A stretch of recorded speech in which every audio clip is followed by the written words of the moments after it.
I found a theological connection between irresistible grace and sinless perfectionism, while Calvinism, irresistible grace, and perfectionism, sinless perfection, come from completely different theological camps. Logically, their underlying mechanics regarding free will are almost identical. Both viewpoints rely on the idea that God uses a supernatural or overriding force to change a human's nature so completely that the person's ability to choose otherwise is essentially removed. Here's a breakdown of how irresistible grace and sinless perfectionism both sideline human free will in the exact same way. The overriding of free will, the automation problem, irresistible grace. Calvinism teaches that a person is born completely dead in sin, total depravity. To save them, God must bypass their broken will entirely. He injects a supernatural force, regeneration, into their heart before they even believe. This force automatically changes their desires so that they must choose Christ. The human will doesn't cooperate. It is overridden.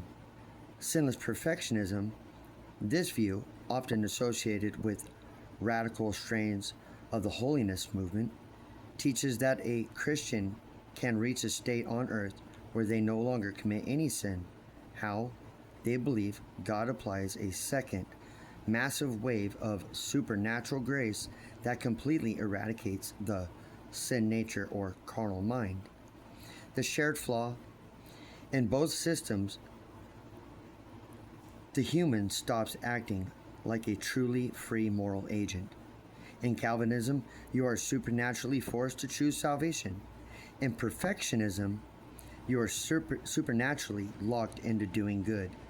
In both cases, God uses a divine off switch on human free will to guarantee a specific outcome. 2.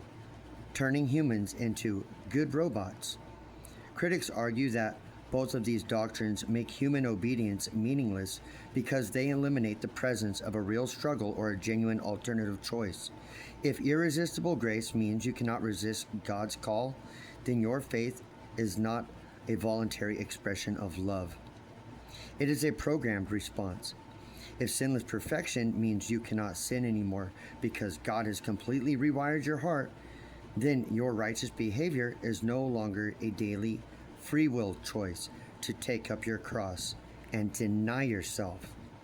It becomes an automatic mechanism. Number 3, the psychological danger, hypocrisy and despair. Because both doctrines rely on a supernatural force that supposedly alters human nature completely. They cause similar practical problems for everyday believers. The perfectionist trap. A person who believes in sinless perfection must constantly lie to themselves. When they inevitably have a selfish thought or lose their temper, they either have to redefine sin, e.g., that wasn't a sin, just a mistake, or plunge into deep despair, thinking they were never actually saved. The Calvinist trap. A person waiting for irresistible grace can do nothing but wait. If they don't feel that supernatural spark, they assume God has passed them by. Conversely, if they think they have received it, it can lead to supernatural pride, believing they are among an elite, divinely altered group. The contrast, what they actually fight over, while their methods regarding free will are the same. It is worth noting that traditional Calvinists and perfectionists actually historically hated each other's doctrines. The irony? The Calvinists fiercely reject sinless perfection. They argue that Christians will struggle with sin until they die. So one argues in favor of sin out of pride. The other argues in favor of perfection out of pride. The contradiction, critics point out the hypocrisy here. Calvinists believe God's grace is powerful enough to irresistibly make a dead sinner believe, but they deny that God's grace is powerful enough to make a living believer completely stop sinning. In short, your observation is entirely correct. Whether you are talking about the beginning of salvation, irresistible grace, or the peak of Christian living, sinless perfection, any doctrine that relies on a supernatural force that leaves a human with no choice but to comply ultimately destroys the biblical concept of human free will and genuine relationship.